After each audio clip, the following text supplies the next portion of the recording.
नमस्कार दोस्तों। तो हमेशा की तरह आज भी ऑब्जेक्टिव क्वेश्चन लाए हैं।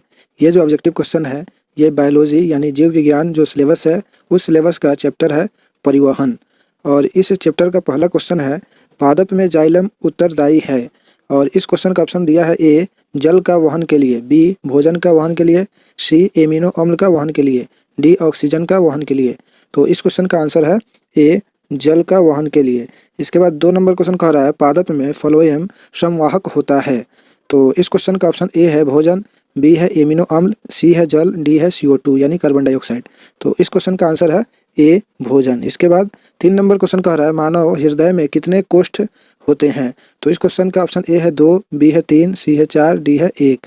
तो इस क्वेश्चन का आंसर है सी 4। इसके बाद 4 नंबर क्वेश्चन कह रहा है मानव हृदय का औसत प्रकुंचन दाब है और लगभग लिखा है। इसके बाद क्वेश्चन का ऑप्शन ए है 120 mmHg, बी दिया है 150 mmHg, सी दिया है 90 mmHg, डी दिया है इनमें से कोई नहीं। तो इस क्वेश्चन का आंसर है ए 120 mmHg। इसके बाद 5 नंबर क्वेश्चन कह रहा है पौधों में वाष्पोत्सर्जन किस भाग में होता है।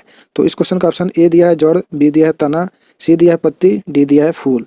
तो इस क्वेश्चन का आंसर है सी पत्ती। पत्ती में वाष्पोत्सर्जन होता है पौधों में। इसके बाद 6 नंबर क्वेश्चन कह रहा है पौधों में खनिज पदार्थों का परिवहन होता है। और इस क्वेश्चन का ऑप्शन ए है फ्लोएम द्वारा, बी है जाइलम द्वारा, सी है जाइलम तथा फ्लोएम द्वारा, डी है इनमें से कोई नहीं। तो इस क्वेश्चन का आंसर है बी जाइलम द्वारा। इसके बाद 7 नंबर क्वेश्चन कह रहा है फ्लोएम में खाद्य पदार्थों का स्थानांतरण होता है। और इसके बाद इस क्वेश्चन का ऑप्शन ए दिया है सिर्फ नीचे से ऊपर की ओर, बी दिया है सिर्फ नीचे की ओर, सी दिया है ऊपर तथा नीचे दोनों दिशाओं में, डी दिया है सभी दिशाओं में। तो इस क्वेश्चन का आंसर है डी सभी दिशाओं में। इसके बाद 8 नंबर क्वेश्चन कह रहा है कशेरु की जंतुओं में ऑक्सीजन का परिवहन होता है। और इस क्वेश्चन का ऑप्शन ए है हीमोग्लोबिन द्वारा, बी है क्लोरोफिल द्वारा, सी है हीमोसाइनिन द्वारा, डी है रुधिर वाहिनियों द्वारा। तो इस क्वेश्चन का आंसर है ए हीमोग्लोबिन द्वारा। इसके बाद 9 नंबर क्वेश्चन देखते हैं। 9 नंबर क्वेश्चन कह रहा है मनुष्य के आहार नाल से पचे हुए भोजन का परिवहन होता है यानी किसके द्वारा होता है। तो इस क्वेश्चन का ऑप्शन ए है रुधिर द्वारा, बी है लसिका द्वारा, सी है उत्तक द्रव द्वारा, डी है रुधिर एवं लसिका द्वारा।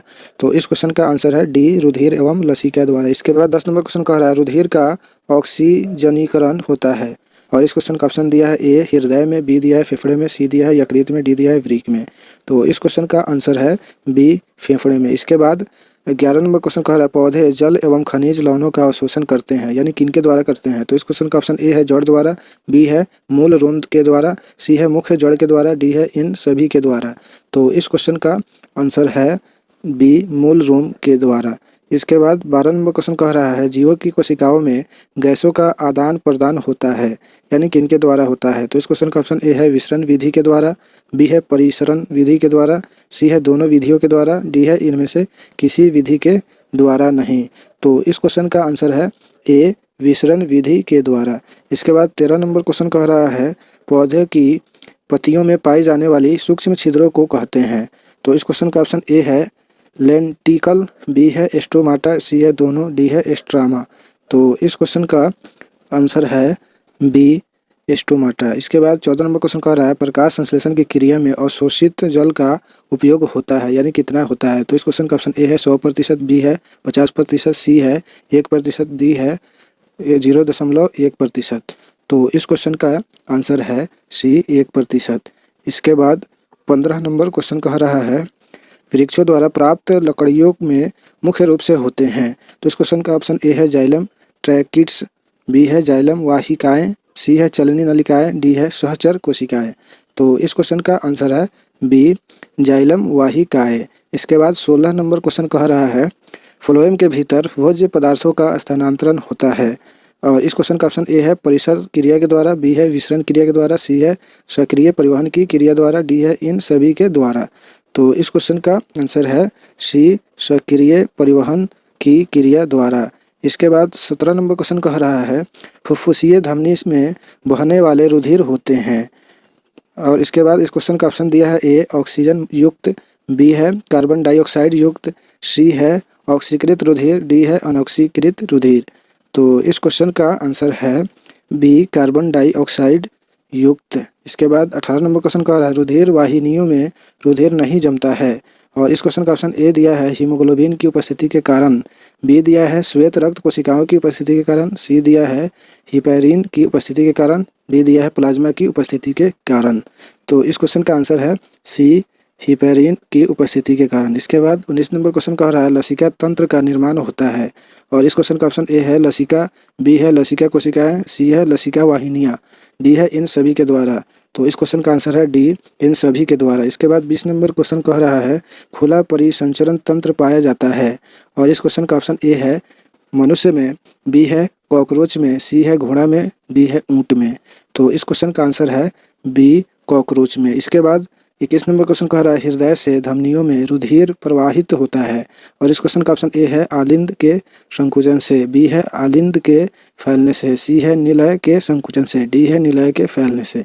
तो इस क्वेश्चन का आंसर है सी निलय के संकुचन से। इसके बाद 22 नंबर क्वेश्चन कह रहा है सामान्य स्वस्थ व्यक्ति के रक्तदाब का मान होता है, यानी ब्लड प्रेशर का मान कितना होता है सामान्य व्यक्ति का।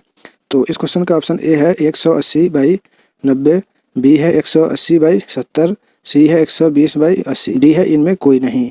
तो इस क्वेश्चन का आंसर है सी 120/80। इसके बाद 23 नंबर क्वेश्चन कह रहा है दाएं आलिंद निलय को विभाजित करने वाली पट्टिका में उपस्थित छिद्र पर मौजूद होता है। इसके बाद इस क्वेश्चन का ऑप्शन ए है द्विवलनी कपाट, बी है त्रिवलनी कपाट, सी है सिर्फ कपाट, डी है कोई कपाट नहीं पाया जाता है। और इसके बाद इस क्वेश्चन का आंसर होगा बी त्रिवलनी कपाट। इसके बाद 24 नंबर क्वेश्चन कह रहा है स्टेथोस्कोप की सहायता से सुनी जाती है। और इसके बाद इस क्वेश्चन का ऑप्शन ए है हृदय स्पंदन, बी है धमनी स्पंदन, सी है शिराओं का स्पंदन, डी है इनमें से कोई नहीं। तो इस क्वेश्चन का आंसर है ए हृदय स्पंदन। इसके बाद 25 नंबर क्वेश्चन कह रहा है रुधिर का रंग लाल होता है किसके कारण। तो इस क्वेश्चन का ऑप्शन ए है प्लाज्मा की उपस्थिति के कारण, बी है हीमोग्लोबिन की उपस्थिति के कारण, सी है श्वेत रुधिर कोशिकाओं की उपस्थिति के कारण, डी है इनमें से कोई नहीं। तो इस क्वेश्चन का आंसर है बी हीमोग्लोबिन की उपस्थिति के कारण। इसके बाद 26 नंबर क्वेश्चन कह रहा है लाल रुधिर कणिकाओं का जीवन काल होता है कितने दिनों का होता है। तो इस क्वेश्चन का ऑप्शन ए है 90 दिनों का, बी है 125 दिनों का, सी है 100 दिनों का, डी है 120 दिनों का। तो इस क्वेश्चन का आंसर है डी 120 दिनों का। इसके बाद 27 नंबर क्वेश्चन कह रहा है उस जंतु का नाम बताइए जिसमें एक हरा परिसंचरण पाया जाता है। तो इस क्वेश्चन का ऑप्शन ए है पक्षी, बी है मनुष्य, सी है मछली, डी है इनमें कोई नहीं। तो इस क्वेश्चन का आंसर है सी मछली। इसके बाद इस चैप्टर का 27 क्वेश्चन है। तो ये सब क्वेश्चन बहुत ही इंपॉर्टेंट है इस एग्ज़ाम के लिए, जो आने वाले एग्ज़ाम है मैट्रिक का, इस एग्ज़ाम के लिए। ये सब क्वेश्चन आपको कैसा लगा अपनी राय कमेंट बॉक्स में लिखें और इस वीडियो को लाइक करें। और अभी तक इस चैनल को सब्सक्राइब नहीं किया है तो प्लीज़ सब्सक्राइब भी कर ले। तो अब दीजिए इजाज़त, फिर मिलते हैं नेक्स्ट वीडियो में, तब तक के लिए बाय, सी यू।